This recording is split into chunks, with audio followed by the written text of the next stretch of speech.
الحمد لله نحمده ونستعينه ونستغفره ونعوذ بالله من شرور أنفسنا ومن سيئات أعمالنا من يهده الله فلا مضل له ومن يضلل فلا هادي له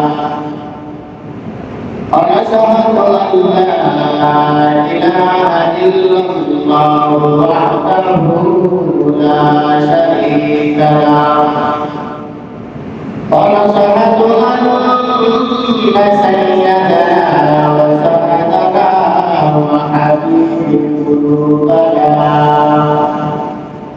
وحبيب قلوبنا ومولانا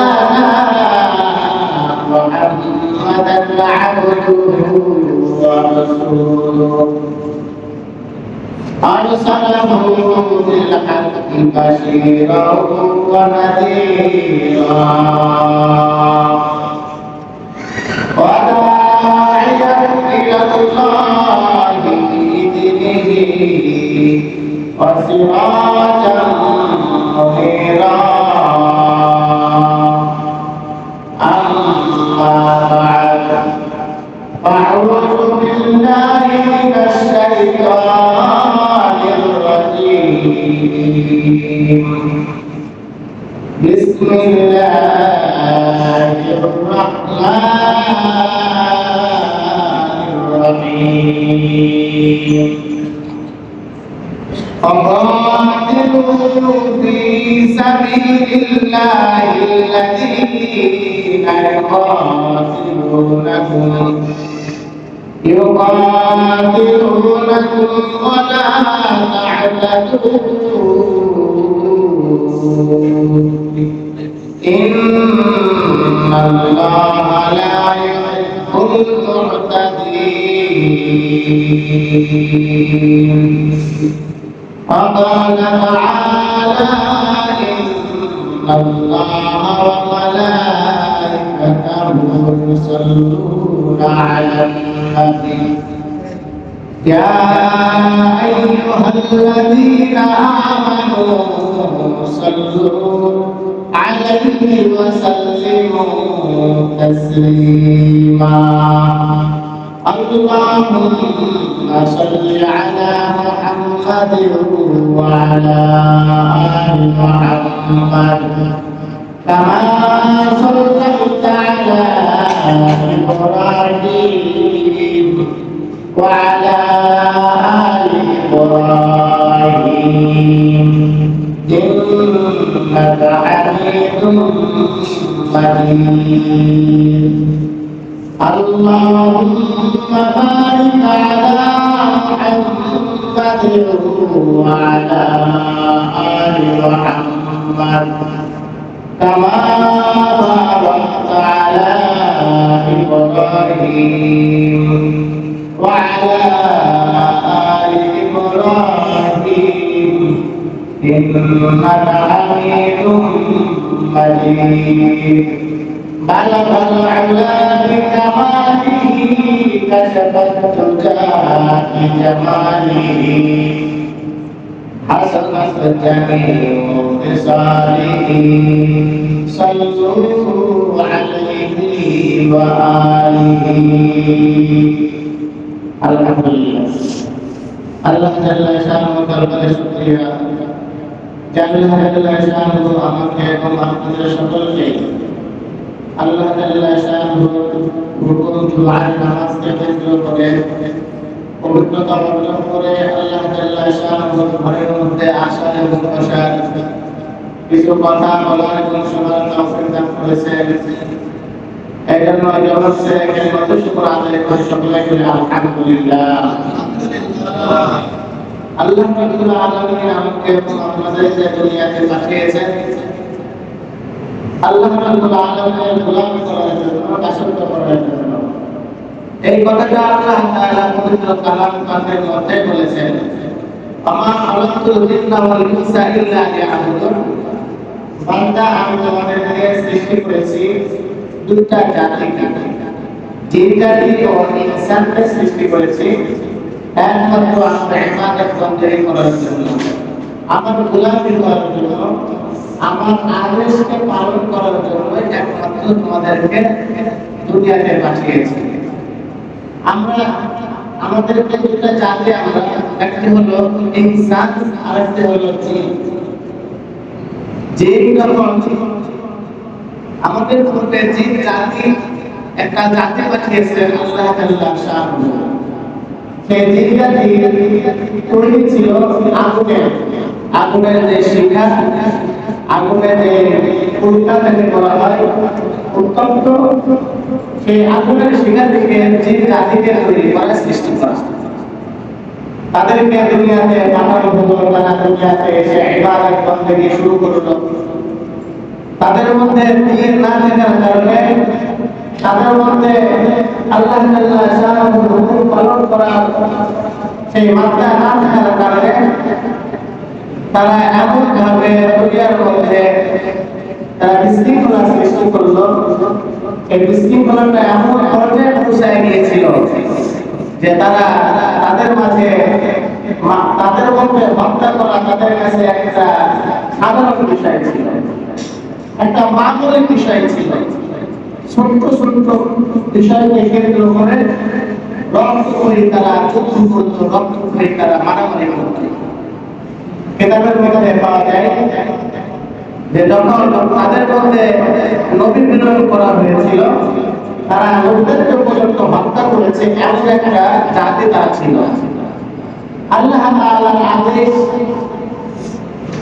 অপালন করার জন্য, পালন না করার জন্য আল্লাহ তাআলা মুক্ত হয়ে তাদেরকে ধ্বংস করে ফেলেছেন। তাদেরকে আল্লাহ তাআলা শাআনহু তাদেরকে হত্যা করে ফেলেছেন, মেরে ফেলেছেন। ওই জাতিকে তাদেরকে ধ্বংস করেছেন। কিতাবের মধ্যে ঘটনা এমন ভাবে সাজানো আছে। আপনার ঠিক আছে, সেই জাতি যখন বিলুপ্ত হয়ে গেল, তখন আল্লাহ তাআলা শাআনহু বহুদিন পর আবার চিন্তা করলেন যে তার দুনিয়াতে আবার একটি দল বানানো দরকার। সেই দলের নাম হলো ইনসান হবে। এটা আল্লাহ তাআলা শাআনহু তার দিলের মধ্যে চিন্তা হলো ঠিক হলো। তখন ফেরেশতাদেরকে আল্লাহ তাআলা শাআনহু বললেন, ওয়াইদা ক্বালা রাব্বুকা লিল মালাইকাতি ইন্নী জাইলুন ফিল আরদি খলিফা। ফেরেশতাদেরকে আল্লাহ তাআলা বললেন, হে আমার ফেরেশতা, আমি তো আমার দুনিয়াতে একটা প্রতিনিধি দল পাঠাইতে চাই, খলিফা, আমার খলিফা পাঠাইতে চাই। সেই খলিফা হবে মাটির তৈরি ইনসান। ফেরেশতারা তখন আপত্তি জানিয়েছিল, আর আপত্তিটা জানানোর কারণও তাফসীরের মধ্যে আসছে যে ফেরেশতারা এই কোনো কিছু জানেন না, তাদেরকে যতটুকু জানানো হয়েছে ততটুকুই জানেন, তার বেশি জানেন না। ফেরেশতারা আল্লাহ তাআলা শাআনহু তার ইলমের এই চিন্তা চেতনার কথা যখন আলোচনা করেছিলেন, ফেরেশতারা শুনেছিলেন, সেই আইডিয়া করেছিলেন যে তোমাদের এই ইনসানের পূর্বে একটা জাতি পাঠিয়েছিলাম, তার নাম ছিল জিন। আর এই জাতি তারা উশৃঙ্খল, তাদেরকে ধ্বংস করে দেওয়া হয়েছে গজব দিয়ে। এই প্রসঙ্গে নিয়ে ফেরেশতারা আপত্তি জানিয়েছিল যে কেন তাদেরকে পাঠাবেন। আল্লাহ তাআলা বলেছিলেন যে আমি যা জানি তোমরা তা জানো না। আসলে আল্লাহ যা জানেন ফেরেশতারা কি জানেন? জানেন না। তখন আল্লাহ তাআলা শাআনহু মনস্থির করলেন, বানালেন ইনসান আমাদেরকে খলিফা হিসেবে কি করার জন্য? দাসত্ব করার জন্য। আমরা খলাকাতুল জিন্না ওয়াল ইনসা ইল্লা লিয়াবুদুন, যে জিন ও ইনসানকে আমি দুনিয়াতে প্রেরণ করেছি একমাত্র গোলামি করার জন্য, দাসত্ব করার জন্য। তখন ফেরেশতারা বলেছিলেন, আমাদের দাসত্বকে আপনার পছন্দ হয় না? আমার দাসত্ব, আমরা যে দাসত্ব করি, গোলামি করি, আপনার কোনো একটা হুকুম বাদ দিই না। তখন আল্লাহ তাদেরকে বলেছিলেন যে তোমরাও দুষ্টুমি করতা, তোমরাও শয়তানি করতা, যদি তোমাদেরকে রিপোর্ট দিতাম শয়তানি করা, তোমাদের একটা রিপোর্ট দেওয়া হয়েছে, সেই একটা রিপোর্টে তোমরা খালি ইবাদত করতে করো, ওই রিপোর্টে শুধু ভালোই আছে, খারাপ তো না। এই উদাহরণ কোরআন হযরত দেন, তাফসীর কারণ মুফাসসির ইকরাম বলে একটা মোবাইল ফোনের মধ্যে একটা মেমরি কার্ড আছে, আছে না? এই মেমরি কার্ডের মধ্যে যদি আপনি মেমরি কার্ডটা যদি ওয়াজ ওয়াজল ইসলামী সব কিছু যদি ভরে রাখে, বলে ওর মধ্যে থেকে কোথায়টা গান বেরোবে, গান বেরোবে, তার মানে পুরো মেমরি কার্ডটা হলো কি ওয়াজ আর ওয়াজল ভালো জিনিস দ্বারা ভরপুর। ঠিক তেমনই একটা মেমরি কার্ডের মধ্যে আপনি অর্ধেক গান ভরেছেন আর অর্ধেক ওয়াজ ভরেছেন, বলেন তো ওয়াজের পরে গান আসা স্বাভাবিক না? আসবে না? আসবে। তাই ফেরেশতাদেরকে একটা মেমরি কার্ড ফেরেশতাদের মধ্যে দেওয়া, তাও ওই মেমরি কার্ডের মধ্যে কি শুধু ভালো, তারা ভালো কাজ করবে এইটাই ঠিকানা। এই জন্য ফেরেশতাদের কি মেমরি কার্ডের মধ্যে ভালো ঢোকানোর কারণে তারা সব সময় আল্লাহর ইবাদত করে, কোনো সময় আল্লাহর বিরুদ্ধে করে না, আল্লাহর কথার বাইরে যায় না। আর আমাদের মধ্যে মেমরি কার্ড একটা জায়গায় দুইটা, একটা জায়গায় অথবা একটা মেমরি কার্ডের মধ্যে দুইটা ভাগ করা, এই পাঠের মধ্যে অর্ধেক আমার কাছে কি ভালো ভুল, অর্ধেক খারাপের ভুল। আমি ইচ্ছা করলে আল্লাহর হুকুম পালন করতে পারি, আবার ইচ্ছা করলে আল্লাহর হুকুম পালন নাও করতে পারি, ঠিক কিনা বলেন? এই জন্য আজকে অনেকে ফজরে আসে ইচ্ছাকৃত ভাবে, আবার আজকে অনেকে ফজরের নামাজে এসেছে, এইটা তার ইচ্ছা স্বাধীনতা, যে ইচ্ছা স্বাধীনতা ফেরেশতাদের মধ্যে দেওয়া হয়নি। ফেরেশতাদের মধ্যে একটা স্বাধীনতা, একটাই কাজ, তারা আল্লাহর ইবাদত করবে। আর মানুষের মধ্যে দুইটা জিনিস দেওয়া, সেটা ভালো কাজ করতেও পারে আবার নাও করতে পারে। এখন জুমার নামাজ সবাই করবে, ছোট বড় সবাই আসবে জুমার নামাজে, কিন্তু আসরের নামাজে অর্ধেকের বেশি মানুষ আসবে না, ঠিক কিনা বলেন? তার মানে জোহরের জুমার এই জুমার নামাজ পড়ার জন্য মেমরি কার্ডের একাংশের মধ্যে ভালো তার চিন্তাতে জুমার নামাজ, সাপ্তাহিক নামাজ পড়াই লাগবে, আসরের নামাজ আপনার পড়া লাগবে না। এই জন্য আসরের নামাজে আসে না, সে আল্লাহ তাআলার সঙ্গে আসার করলো। খালি তাই নয়, এই আগে আপনি মানুষ এই ভালো কাজ করলাম, আমি করে আবার একটা গুনাহের কাজ করলাম, এইটা হলো আমার আপনার স্বাধীনতা। এই স্বাধীনতা ফেরেশতাদের মধ্যে দেওয়া হয় নাই, বিধায় ফেরেশতাদেরকে আল্লাহ তাআলা জবাব দিলেন, ও ফেরেশতা, তোমরা যে বলো যে আমার বান্দা তারা মারামারি করবে, হানাহানি করবে, রক্তপাত করবে, তোমরা করতা যে তোমাদেরকে কি সেই রিপোর্ট দুটা দিতাম আমার বান্দাদের মতো, তোমাদেরকে একটা দিয়েছি তাই তোমরা একটা ইবাদত করো। আর আমার বান্দা যখন দুইটা ঋতু পাওয়ার পর আমার বান্দা গুনাহ করে যখন আমার কুদরতি পায়ে সেজদা দিবে, আমার বান্দা যখন সে গুনাহ ছেড়ে দিয়ে যখন আমার কুদরতি পায়ে সেজদা দিবে, ভালো কাজ করবে, আমি আল্লাহ রাব্বুল আলামিন খুশি হয়ে তাদেরকে তাদের গুনাহগুলো মাফ করে দেব। সুবহানাল্লাহ। ফেরেশতাদের তো কোনো গুনাহ নাই, তাদের মাফেরত করার প্রয়োজন নাই। মুহাদ্দিস মুহতারাম, আলোচ্য আয়াত তেলাওয়াত করেছি একটা 190 নম্বর আয়াত ছিল বাকারার, কিন্তু আয়াতে কারিমা আরো 3টা আয়াতে কারিমা অবশিষ্ট আছে। এই 4টা আয়াতে কারিমার 4টা বৈশিষ্ট্য, 4টা বিষয়। আজকের মূল যে বৈশিষ্ট্য বা হেডলাইন হলো, যারা মুসলিমদের সাথে যুদ্ধ করে তাদের সাথে যুদ্ধ করো এবং যেখানে পাওয়া যাবে সেখানে তাদেরকে হত্যা করো, আদেশ করা হয়েছে। কথা খেয়াল করেন, যারা আমরা বুঝি যে ইসলামের মধ্যে এই যুদ্ধ নাই, মারামারি নাই, হানাহানি নাই, ইসলাম হলো শান্তির ধর্ম, আসলে ইসলাম শান্তির ধর্ম, কিন্তু এই 4টা আয়াত তারা জানে না বা জানলেও গোপন করে রাখে, বিদায় আজকে আমাদেরকে, আমরা যদি কোনো একটা স্লোগান দিই বা আমরা হুজুররা মাথায় টুপি করে পাগড়ি করে যদি রাস্তায় যদি একটু নামি, তখন আমাদের হয়ে যায় যে হুজুররা কেন রাজনীতি করে, হুজুররা কেন মিছিল মিটিং করবে, কেন হুজুররা যুদ্ধ করবে, জিহাদ করবে, কেন হুজুররা হলে কেন হুজুরদের কাজ হলো একটা মসজিদে গিয়ে নামাজ পড়াবে, নামাজ পড়বে, লোকের বাড়ি মিলাদ করবে আর খাবে দাবে ঘুরে বেড়াবে, শেষ। মানুষ এই ভালো কথা বলবে। আসলে আসলে তাদেরকে বলতেছি, আজকে ব্রেনটা একেবারে পরিষ্কার করে নেন। আল্লাহ তাআলার আদেশ, যারা মুসলিমদের সাথে যুদ্ধ করে তাদের সাথে যুদ্ধ করো, যারা মুসলমানদের সঙ্গে যুদ্ধ করে তারা তাদের সঙ্গে মুসলমান তোমরা যুদ্ধ করে, এটা আল্লাহর আদেশ। আমি আগে বলেছি আল্লাহ তাআলা দুনিয়াতে পাঠিয়েছেন দুইটা জাতিকে তার গোলামি করার জন্য, তার আদেশ পালন করার জন্য। তার মধ্যে একটা হলো যুদ্ধ, জিহাদ।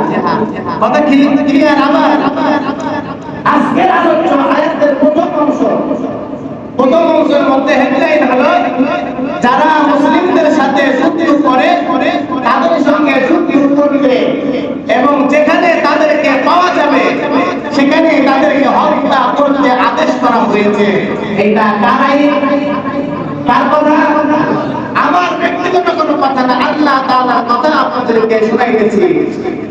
আল্লাহ রাব্বুল আলামিন আমাদেরকে আদেশ করেছেন, কোন মুসলিম জাতির উপরে যদি, কোন মুসলমানের উপরে যদি কোন মুসলমান যদি আগে আক্রমণ চালায়, সেইটা প্রতিহত করার জন্য তাকে তার সঙ্গে যুদ্ধ করো। আয়াতে কারিমার মধ্যে আল্লাহ তাআলা বলতেছেন, যারা তোমাদের সাথে যুদ্ধ করে তোমরাও তাদের সাথে আল্লাহর পথে যুদ্ধ করো। কার পথে? আল্লাহর পথে। আল্লাহর পথে তাদের ব্যক্তিগত কোনো কাজে যুদ্ধ করা যাবে না। এখন বলতে পারেন যে ইরান, ইরাক, এই সমস্ত জায়গায় যুদ্ধ হচ্ছে, তাদের তো দেশের স্বার্থ হাসিলের জন্য ব্যক্তিগত বিষয় না। তাদের চিন্তা হলো তারা মুসলমান আর আমরা মুসলমান, মুসলমানদেরকে আমরা হত্যা করবো, এইটা হলো আমাদের পূর্ণি। আর মুসলমান যদি হত্যা না করতে পারি তাহলে এটা আমাদের অপূর্ণি। কিয়ামতের ময়দানে আমাদের তাদের যে প্রতিপালক আছে তারা তাকে মাঝে তাদের কাছে হিসাব দেওয়া লাগবে এবং দুনিয়াতে তারা রাজত্ব করবে তাদের চিন্তা চেতনায় আসবে। দেখেন আপনি খেয়াল করে, কোন মুসলিম এই মুসলিম বিশ্বের মধ্যে, পৃথিবীর মধ্যে মুসলমান কোন দেশকে আক্রমণ করেছে এমন নজির, মুসলমান হয়ে কোন দেশ অন্য দেশকে আগে আক্রমণ করেছে এমন নজির কোথাও নেই। আমি পাই নাই 34 বছর বয়সের মধ্যে। আমি আমার মুক্ত হওয়ার পর থেকে পেপার পত্রিকায় সংবাদ থেকে শুরু করে ইতিহাস থেকে দেখেছিলাম মুসলমান কখনো আক্রমণ চালাই নাই। যেমন রাসূল সাল্লাল্লাহু আলাইহি ওয়াসাল্লামের জামানায় হযরত আলী রাদিয়াল্লাহু তাআলা আনহুর সঙ্গে ওই সময় সবথেকে বড় বীর পালোয়ান ছিল, সে পালোয়ান তার সঙ্গে যুদ্ধ করতে চাইল। তখন হযরত আলী রাদিয়াল্লাহু তাআলা আনহু বলল, ঠিক আছে, আসো যুদ্ধ করব, তুমি যুদ্ধ করবা। তখন আলী রাদিয়াল্লাহু তাআলা আনহু বলতেছে, তাহলে তুমি আগে আঘাত করো। ওই কাফের বলতেছে, আলী রাদিয়াল্লাহু তাআলা আনহু বলতেছে, না, তুমি আক্রমণ করো, আমি প্রতিহত করব। আমি তোমার আক্রমণ করার পর আমি প্রতিহত করব। আমি প্রতিহত করার পর তোমাকে যখন আক্রমণ করব তখন তুমি পারলে তুমি প্রতিহত করবা, না পারলে তুমি তো মারা যাবা। কথা ক্লিয়ার হচ্ছে তো?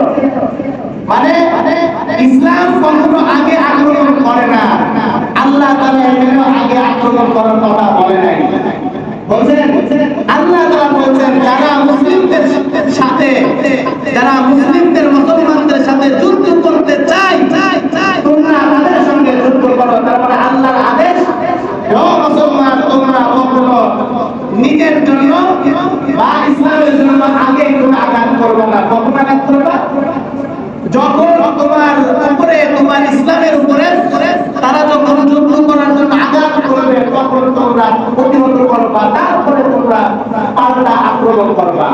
তার জ্বলন্ত প্রমাণ বর্তমান যুগে, বর্তমান সময়ে ইরান আর আমেরিকা ইসরায়েল মিলে যে আক্রমণটা চালিয়েছে, আপনারা যারা সচেতন, কোন রাজনৈতিক বিষয় না, খালি যুদ্ধের কথার দিকে যাইতেছি, বলেন তো কে আগে আক্রমণ চালাইছে? সবাই বলেন একসঙ্গে। ইহুদি, ইসরায়েল, আমেরিকা একসঙ্গে আক্রমণ চালাইছে, তাদের আলোচনা চলতেছিল। পারমাণবিক বোমা সব দেশে আছে, পাকিস্তানে আছে, ওই ইসরায়েলে আছে, ওই আমেরিকাতে আছে, সৌদি আরবের কাছে আছে, অনেকের কাছে আছে পারমাণবিক বোমা। তাহলে ইরানের কাছে থাকবে না, বাংলাদেশের কাছে থাকবে না কেন? আমার বাংলাদেশের তো একটা করে পারমাণবিক বোমা দরকার আমাদের দেশ রক্ষা করার জন্য, ঠিক না বলেন? আমার দেশ রক্ষা করার জন্য সরকারের উচিত যে পারমাণবিক বোমা তৈরি করা এবং একটা তার কাছে রাখা, একটা না অনেকগুলো রাখা। এবং যখন পারমাণবিক বোমা যখন করবে তখন আমিও যেন একটা পারমাণবিক বোমা যেন আমি অন্য দেশে মারতে পারি। এখন তাদের কাছে পারমাণবিক বোমা থাকবে আর মুসলমান রাষ্ট্রের কাছে পারমাণবিক বোমা থাকবে না, এই কখনো হয়? কখনো হয়? তারা বিশ্বমরণ, তারা তাদের ক্ষমতা, তাদের পাওয়ার দেখাইতে চাইতেছে এমন যে আমরা যা করবো তাই তোমাদের কাছে থাকবে না। এই একটা অজুহাত নিয়ে তারা আমেরিকা আক্রমণ চালায় রোধনায় ইরানের উপরে। এবার ইরান প্রতিহত করেছে। প্রতিহত কি? যখন আক্রমণ চালাইছে, আক্রমণ করে তারা প্রতিহত হিসাবে তারা তাদের মিসাইল থেকে শুরু করে তাদের অস্ত্র তারা প্রদর্শন করছেন, দেখাচ্ছেন, মারছেন। এখন বিশ্ব মনোল দেখাইতেছে যে দেখো ইসলাম হলো কত অশান্তি। ইসলামকে অশান্তি, ইসলাম বলে শান্তি। ইরান অশান্তি করতেছে এরকম বার্তা, এমন কথাবার্তা বলেছে, তার মানে ওরা ইসলামকে এখানে কালারিং করতে চায় আর ইসলাম থেকে ইরানকে বাদ দিতে চায়। তার মানে ইরান কোন মুসলিম জাতি না। ভয়ঙ্কর একটা তথ্য দিচ্ছে আপনাদেরকে যে যেই কথা আমেরিকা ট্রাম্প বলেছে সেই কথাই, এই কথাটা পুরো মুসলমান যদি বলতো তাহলে তাকে জঙ্গি থেকে শুরু করে সব কিছু বলতো। সে বলেছে একটা সত্য জাতিকে এই 48 ঘন্টা পার হওয়ার পর সে যদি আলোচনার টেবিলে না আসে তাহলে একটা সভ্য জাতিকে ধ্বংস করে দিল। সেই দিন দেখেছেন রাতের বেলা যে ইরানের মুসলমানরা সবাই ছোট থেকে শুরু করে সবাই বৃদ্ধ পর্যন্ত তারা ওই 48 ঘন্টা উপেক্ষা করে তারা রাস্তায় ছিল। তাদের জবানে ছিল লা ইলাহা ইল্লাল্লাহ মুহাম্মাদুর রাসূলুল্লাহ কালেমা ছিল। তারা তাদের ঘরে ছিল নারায়ে তাকবীর, আল্লাহু আকবার। তারা মোবাইল ফোনে আলো জ্বালায় সারা রাত তারা ওখানে অবস্থান করেছে। এই সভ্য জাতি কখনো দুনিয়া থেকে পিছিয়ে যাইতে পারে না। এইটা দেখে বড় বড় যারা বিশ্বমরণ তারা দ্রুত এক জায়গায় বসে পাকিস্তানের মাধ্যমে তারা যুদ্ধে আসতে রাজি হয়েছে। আমি এতটুকুই বলতে চাচ্ছি যে বলেন যে আমেরিকা আগে আক্রমণ চালাইছে, ইরান পরে চালাইছে। আমেরিকা মুসলমান না, ইরান মুসলমান। এত আসতে কি বলছি? ইরান মুসলমান না, আমেরিকা মুসলমান। ইসরায়েল মুসলমান না, ইরান মুসলমান। আমাদের মধ্যে পার্থক্য থাকতেই পারে, মতভেদ থাকতেই পারে, সেটা ভিন্ন বিষয়। তারা কি মুসলমান? তাহলে মুসলমান কখনো আগে আক্রমণ করে নাই। এইটা হলো 2026-2026-এর ঘটনা। 28শে ফেব্রুয়ারির ঘটনা আপনাদেরকে একেবারে চোখে আঙুল দিয়ে দেখাই দিলাম। আরেকটা বলি পিছনের কথা, হযরত আলী রাদিয়াল্লাহু তাআলা আনহুর কথা। হযরত আলী রাদিয়াল্লাহু তাআলা আনহুকে এক যুদ্ধবাজ সে তাকে বলেছিল যে তুমি আক্রমণ করো, আমি প্রতিহত করি। হযরত আলী রাদিয়াল্লাহু তাআলা বলেছেন না, আমি আক্রমণ করব না, আগে তুমি আক্রমণ করো। ইসলাম কখনো আগে আক্রমণ করতে বলে নাই। ওই ঘটনার মধ্যেও আলী রাদিয়াল্লাহু তাআলা আগে আক্রমণ করে নাই। ওই যুদ্ধে আগে আক্রমণ করেছে, আলী রাদিয়াল্লাহু তাআলা প্রতিহত করেছে। তারপরে আলী রাদিয়াল্লাহু তাআলা পরবর্তীতে আক্রমণ করেছে। এই চারটা আয়াত 190, 91, 92, 93 এই চারটা আয়াতের মধ্যে যুদ্ধের সারমর্ম যুদ্ধ শিখাই দিয়েছেন আল্লাহ তাআলা। ও মুসলমান, ঘুমানো যাবে না। যখন তোমার উপরে আক্রমণ করবে কোন ইহুদি, খ্রিস্টান, নাসারা, তারা যুদ্ধ করতে চায়, তোমরা তোমাদের পিছনে না তাকায়, তোমার মৃত্যুর চিন্তা না করে তুমিও যুদ্ধে জড়ায় দাও। যদি যুদ্ধে না জড়াও তাহলে আমার আদেশটাকে তোমার অমান্য করা হলো। আমার আদেশকে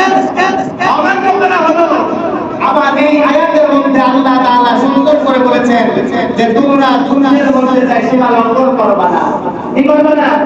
সীমা লঙ্ঘন করবা না। সীমা লঙ্ঘনের কিছু কথা আছে, সেটা হলো এই যে সরকারি কোনো প্রতিষ্ঠান, বেসরকারি কোনো প্রতিষ্ঠান বা নিরীহ মানুষ, মহিলা, পুরুষ, ছোট বাচ্চা, বৃদ্ধ, বৃদ্ধা, এই সমস্ত জায়গায় কখনো তোমরা আক্রমণ চালাবা না, তোমরা কোনো গাছপালা কাটবা না, তোমরা কোনো ঘর বাড়িকে ধ্বংস করবা না। এইটা হলো আল্লাহর আদেশ, রসুলের আদেশ। আল্লাহ তাআলা এখানে সংক্ষিপ্ত বলতেছে যে যুদ্ধ করো এবং সীমা অতিক্রম করো না, নিশ্চয় সীমা লঙ্ঘনকারীদেরকে ভালোবাসেন না কে? আল্লাহ তাআলা। এখন সীমা লঙ্ঘন করা কি বোঝায়, বুঝে না কি বোঝায়? আল্লাহ তাআলা সীমা লঙ্ঘন করার কথা বলছেন। হে আমার বান্দা, যুদ্ধ হচ্ছে, যুদ্ধ হচ্ছে, যুদ্ধ হবে, সেনা সেনাদেরকে মারবে, কিন্তু কোন সাধারণ করে একটা মানুষের মধ্যে হবে না। বলেন তো, এই ইসরায়েল আর আমেরিকা ইরানকে কত মানুষকে মেরেছে? 2000 প্লাস মানুষকে হত্যা করেছে।